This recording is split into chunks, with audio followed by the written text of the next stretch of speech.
primer lugar, quiero agradecer y destacar la amplitud del decanato de la Facultad de Ciencias Sociales, como ya lo decía José, en abrirse a estas temáticas. Esto es un signo de los tiempos, porque estas actividades en los últimos 50 años no han sido frecuentes, más bien erráticas o no existentes. Yo sí recuerdo que en el año 62 la Universidad de la República todavía tenía los cursos de verano, y ahí se invitó, porque venía, él era uruguayo, pero estaba estudiando en el extranjero, se invitó a Juan Luis II, jesuita, que dio unos famosos cursos sobre la concepción cristiana del hombre. Yo creo que estos diálogos son muy importantes porque las diferencias hacen crecer a las sociedades. Los vínculos crecen cuando hay posibilidad de estudiar las diferencias y elaborar superaciones. Dejar ocultas debajo de la alfombra determinadas temáticas no favorece el desarrollo de las sociedades. En este sentido, lo que nos convoca es secularización y laicidad. La palabra laicidad, de origen latino, se usa más bien en los contextos propiamente latinos, más bien hispánicos. Los ingleses no tienen una palabra para laicidad y hablan de secularidad. En definitiva, con matices distintos, pero se aproximan a la misma problemática, que es el tema de la posibilidad de pensamientos distintos concurrentes a la gestación de la sociedad republicana y democrática. Porque, como muy bien decía Nelson, la hegemonía de las mayorías no significan la exclusión de las minorías. A veces les toca a uno ser mayoría y a veces les toca a otro. No significa la exclusión de las minorías y mandarlos a pensar a su casa y mejor con las puertas cerradas, sino que este tema creo que está muy bien que se ponga en el tapete. El 5 de julio de 1906, la Comisión del Hospital de la Caridad suprimía los crucifijos en los hospitales de la Caridad. Eso hace que Rodó, en una memorable réplica, intente decirle al doctor Díaz que eso no era liberalismo, sino que era jacobinismo. En estos términos nos hemos venido moviendo en el Uruguay ya hace 111 años. Hemos aprendido mucho, hemos aprendido poco, estamos en el mismo lugar. Bueno, quizás no sea tan importante saber el ranking, sino realmente qué capacidad tenemos de diálogo. Lo cierto es que los uruguayos vivimos un tipo de laicidad que nos es propio. Pero nos es propio a todos los uruguayos. Esto es una cosa muy curiosa. A los cristianos, no cristianos, a los ateos, a los agnósticos y de otras religiones. Miren, Es curiosísimo cuando uno sale al extranjero, hace 40 años, 35 años, 50 años, y se trataba en asambleas, en simposios, el tema, por ejemplo, del divorcio, y resulta que en América Latina, yo diría en Occidente, había cierta unanimidad, pero en América Latina era muy fuerte eso, y los uruguayos, jesuitas, franciscanos, de la orden o congregación, estábamos a favor del divorcio y estábamos a favor de la separación de la Iglesia y Estado, y nos parecía muy bien que en las escuelas no se enseñara religión obligatoriamente, ni que hubiera división por sexo en las escuelas. Todas estas cosas que he dicho todavía existen en la totalidad de América Latina. En el Uruguay, en 1917, se empieza a discutir y se concreta en la Constitución del 18 la separación de Iglesia y Estado. Pío XII, a mediados de la década del 50, dice que se debe entrar en los caminos de la justa laicización. Es decir, ya la Iglesia, con Pío XII, empieza a darse cuenta que el tema de la laicidad no es solo, digamos, que el Estado tire por la borda un compromiso más, una responsabilidad más, sino que es conveniente que la Iglesia también se separe de las obligaciones que le impone ese maritaje, que ya se hacían muy pesadas. Piensen lo que pasó con Nelson Kirchner y la designación de los obispos, por ejemplo, el capellán de las Fuerzas Armadas, en que por el patronazgo la Santa Sede elige de acuerdo a las propuestas que le hace el Estado. Y entonces el Estado de Kirchner no hacía y quedaban, que fue lo que nos sucedió a nosotros desde 1907 a 1919, porque Valle no proponía nombres a la Santa Sede para elegir obispos. Y Williman o Cerrato, en fin, proponían nombres que sabían que la Santa Sede no iba a elegir. Entonces, es un maritaje ese que no le sirve a ninguno de los dos. Yo recuerdo cuando era docente en filosofía que le decía a mis alumnos, miren,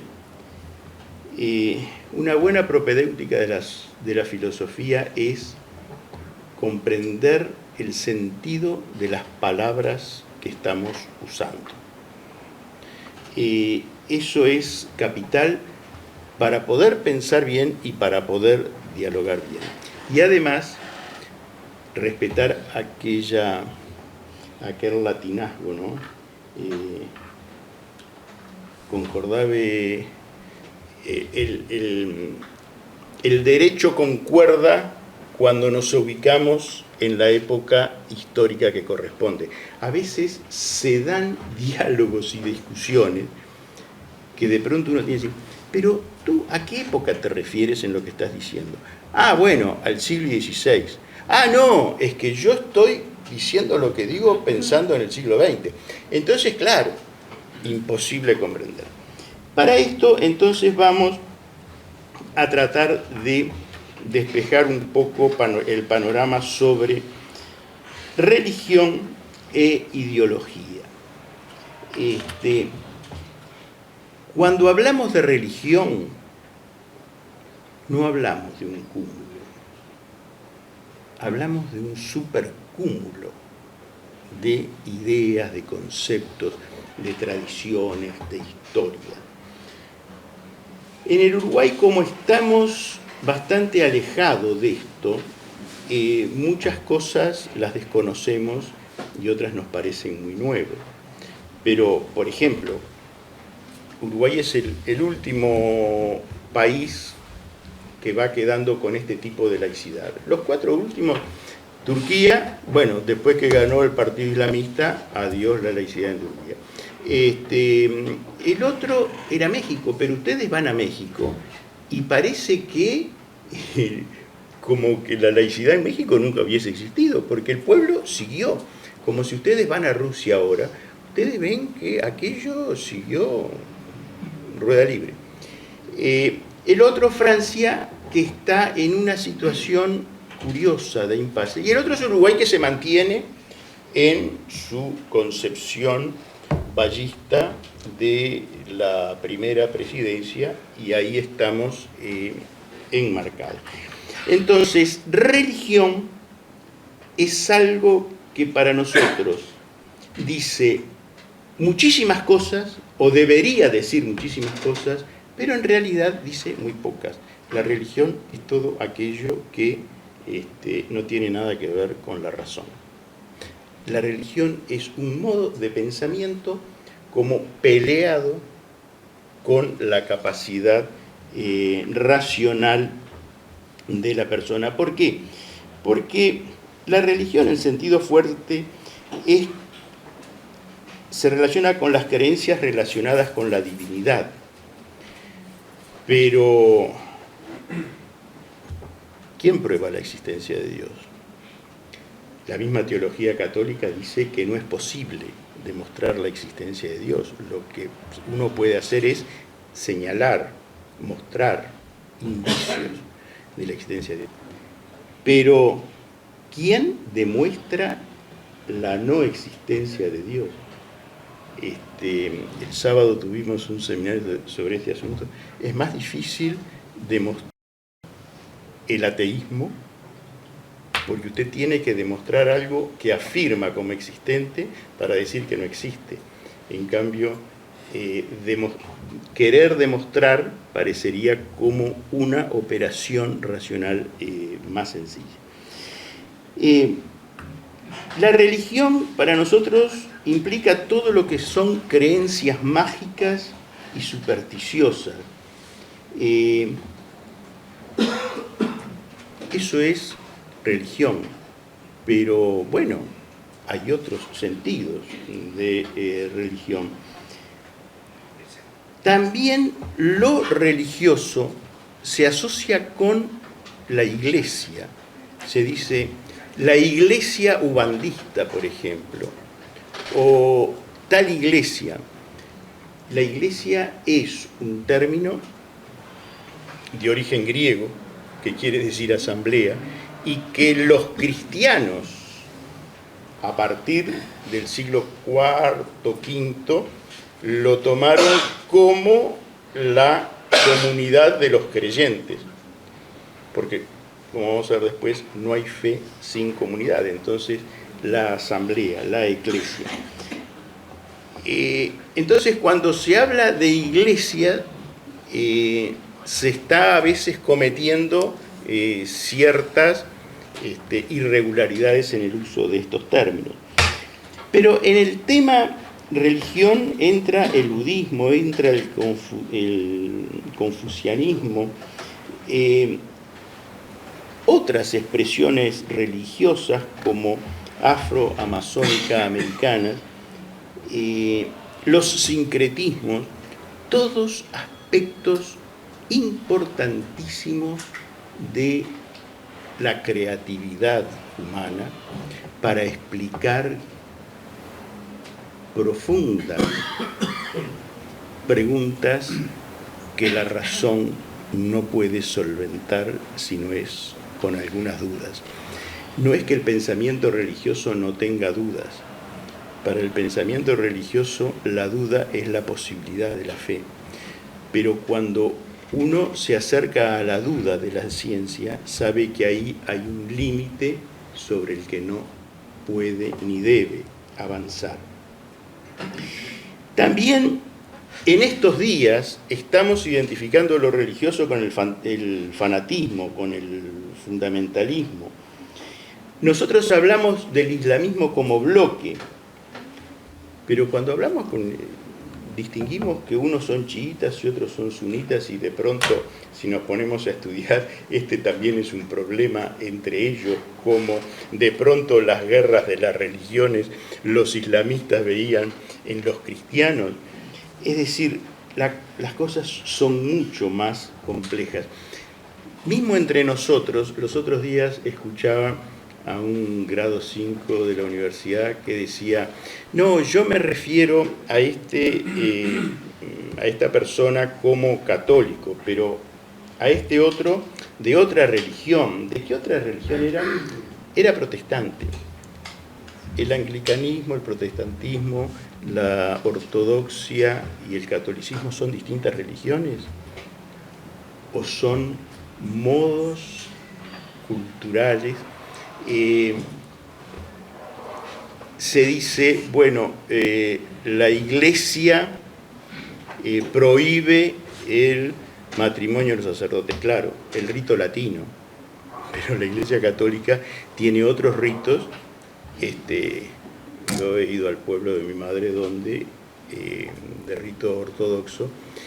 Entonces, las cosas son más complejas de lo que se ve en un primer momento, y a esto tenemos que ir para saber de qué estamos hablando, porque si no, uno barre demasiado por lo grande. Y justamente lo religioso es lo que enfrentó a Jesús de Nazaret. ¿Cuál fue el problema? ¿Quiénes fueron los enemigos de Jesús? ¿Los romanos? Fueron los religiosos. La otra cosa que se enfrenta es ideología. ¿Qué es la ideología? Fundamentalmente en el siglo XIX y XX se entroniza a la razón como el modo único o privilegiado del modo de conocer. ¿Es la razón el único modo de conocer? Cuando uno se decide a casarse, consulta con el médico, con el físico, con el químico, con el astrónomo, o consulta con su corazón. Es decir, hay muchas e importantes formas de conocer que en la vida diaria, cotidiana, permanentemente están incidiendo sobre nuestras acciones, nuestros proyectos y nuestras propias definiciones como personas.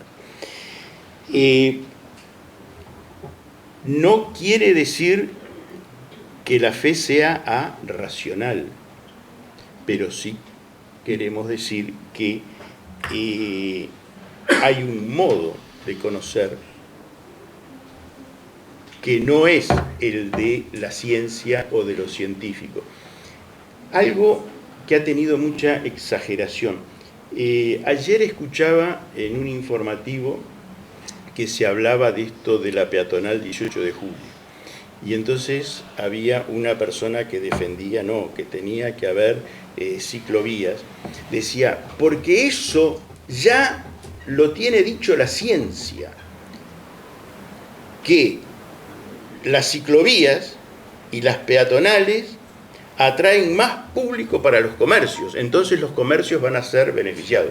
Claro, los comerciantes que defendían la otra posición quedaron un poco impactados. Dijeron, ¿cómo? Sí, porque mire, no sé quién, pero hizo una encuesta. La ciencia y lo científico entonces tienen un uso desproporcionado. ¿Qué es lo que sucede cuando, como en el Uruguay, hay esta situación de confrontación, la razón y la fe? Surge lo que muy bien Rodó describía como el jacobinismo. ¿Qué es el jacobinismo? Para decirlo rápidamente, en la Revolución Francesa se dio el grupo, aquellos que se sentaban del lado de la izquierda y se reunían en la calle Jacobo, los jacobinos, en que se entendía que la revolución debía ser configurada de acuerdo al pensamiento de la hegemonía dominante, y aquellos que discrepaban con este modo de pensar deberían ser excluidos, pero excluidos incluso pasándolos por la guillotina. El mismo Robespierre se ve que en algún momento se salió de la línea o leyó mal el entredicho y terminó también él en la guillotina, porque esa es la dinámica del jacobinismo, la exclusión del que piensa distinto. Entonces, mandarlo, usted esto tiene libertad para pensarlo en su casa, pero hay un discurso que está privilegiado, hay un discurso que está normatizado. Toda sociedad genera épocas y culturas. Así como nosotros nos vestimos de determinado modo y no nos vestimos de otro, toda sociedad tiene su cristalización en las culturas o en las épocas. Y esto es muy importante para entender cuando estamos hablando en planos más pluralistas. ¿A qué nos referimos? Les pongo un caso concreto.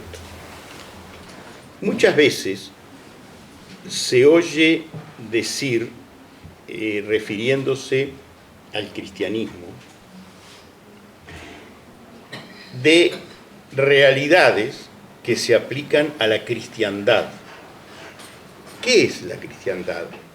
Es una época histórica y geográfica que plasma en la arquitectura, en el arte, el pensamiento, la filosofía, la literatura, el modo de convivir, el modo de relacionarse, determinados tipos de pensamiento. Esa es la cristiandad. La cristiandad queda fija en una época de la historia y no se mueve más, es una fotografía. El cristianismo lleva una evolución de 2000 años y hay cosas que se tomaron del cristianismo, que quedaron plasmadas, pero así como uno se saca la ropa de un día y se pone la ropa del otro, esa ropa quedó ahí. Si ustedes van a Rusia, van a ver que una cosa fue la sociedad soviética y otra cosa es el marxismo.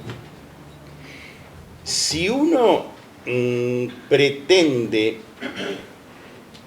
entender el marxismo o discutir algunos aspectos del marxismo fijándose en la sociedad soviética o la época soviética, corre un muy serio peligro de equivocarse y de equivocarse garrafalmente, porque la época soviética, la sociedad soviética, la cultura soviética, es aquel modo de vivir una sociedad que se expresó en determinado espacio y determinado tiempo, y eso quedó cristalizado. Pero el pensamiento marxista sigue su camino. No es posible conversar,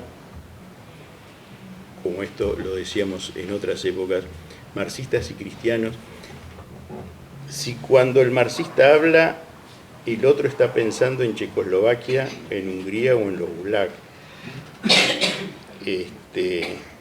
Y cuando habla el cristiano, el marxista está pensando en la Inquisición, o como decía José Pedro Díaz, en la sangre que tiñe los crucifijos de los cruzados. Claro, ahí no es posible los diálogos. Por eso lo del principio que les decía de mis alumnos de filosofía, ubiquemos el contenido de lo que queremos hablar y ubiquemos los tiempos y los espacios. Porque también los modos de creer y de pensar se renuevan, no son constantes. Los 4 minutos, 3 minutos, cierto. Los modos de pensar y de creer también responden a una época. Ustedes saben Recién Nelson hablaba del cardenal Ratzinger. El cardenal Ratzinger a los 27 años era un joven muy progresista, aunque ustedes no lo crean, pero era un joven muy progresista. Uno de los temas que él desarrolló fue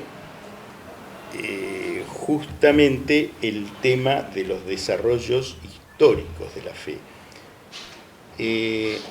Hay un texto que se llama ¿Puede cambiar el dogma? Resulta que el dogma puede cambiar. Entonces, eso ya nos haría pensar qué es lo que se dice con la palabra dogma. Dogma en griego quiere decir verdad. Entonces, depende el tipo de absolutización que uno le dé. Los modos de creer y pensar cambian. Entonces, tenemos que ubicarnos en cada momento. Bueno, ¿en qué dimensión querés que hablemos? Y ahí seguramente pueden empezar, si no acuerdos, pero sí sintonías y aprecio del otro, porque yo puedo apreciar mucho al otro aceptando que radicalmente piensa distinto, pero no lo puedo apreciar si le atribuyo cosas que yo considero absolutamente absurdas y dislocadas, entonces se las pongo a él y lo rechazo. Quiero terminar, perdóname José, un minuto, porque también hay que hacer una mención a la palabra laicidad. ¿Qué es esto de laicidad? El laico era el ciudadano de la democracia ateniense, ¿verdad? De la polis, de la ciudad.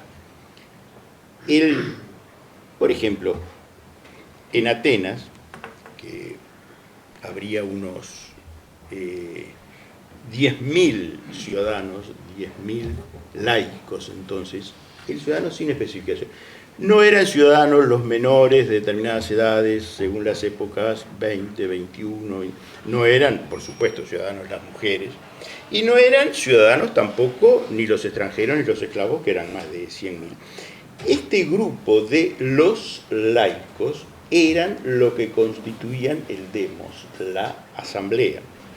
Pero resulta que esta asamblea, que se reunía periódicamente, no contaba, porque incluso parece que físicamente no había lugar en Atenas donde poder concurrir 10.000 personas, porque las asambleas duraban un día, 2 días o 3, sino que iban un pequeño grupo. Pero este grupo elegía lo que hoy nosotros llamaríamos las comisiones legislativas, ¿verdad? Elegían el clero. Clero quiere decir el elegido o el seleccionado. Eran pequeños grupos a los que se les encomendaba determinadas funciones, que nosotros hoy diríamos, por ejemplo, funciones judiciales, funciones administrativas, funciones de policía, etc. De ahí surge la palabra laico y la palabra clero, que a partir del siglo V, a partir del siglo VI, se universaliza en todo Occidente. Son los obispos. Los obispos son aquella parte del clero que supervisa a los laicos. Originalmente, obispo era el inspector, el que llevaba adelante, ¿verdad?, una diócesis. Este clero cada vez se va separando más del pueblo cristiano y se convierte en la Edad Media un poder en sí mismo. Si ustedes piensan que hoy, supónganse que en el Uruguay haya 1,5 millones de católicos, en el Uruguay en este momento no debe haber más de 160 sacerdotes, 12 obispos, habrá casi 200 religiosos y un determinado... O sea, entre todo no se suman más de 500 personas que integran el mundo de la clerecía. pero con esta diferencia, que hay clérigos que están en el mundo, que son los seglares, y clérigos que son religiosos, apartados del mundo. Con esto quiero decir, a mi modo de ver, que la laicidad es el nuevo nombre de la convivencia civilizada en la sociedad y constructiva de horizontes comunes de solidaridad. A eso debemos aspirar. Que el laicismo, por el contrario, cierra los amplios horizontes de la laicidad a estrechos compromisos históricos anticlericales, porque curiosamente también se confunde anticlericalismo con antife, con rechazo de la fe. Y con todo esto quiero cerrar diciendo que entonces la secularización es para nosotros una cultura en construcción y a construir. Es una sociedad que nos pide más respeto del otro, más tolerancia hacia el otro, más apoyo hacia el otro. Hay una frase de José Mujica en un discurso que él dice en una escuela que es muy interesante, dice: el Estado no puede exigir el amor a ninguno de sus funcionarios. Sin embargo, él estaba visitando una escuela que decía: estos chicos tienen todo lo que el Estado le puede brindar, pero si no hay amor, esto no sale para adelante. El Estado puede exigir lo que legalmente es exigible. El don de sí mismo nadie lo puede exigir. Eso entra en el campo de la fe, entra en el campo de las decisiones de la persona consigo mismo, con su comunidad y con aquel o aquello que considere superior.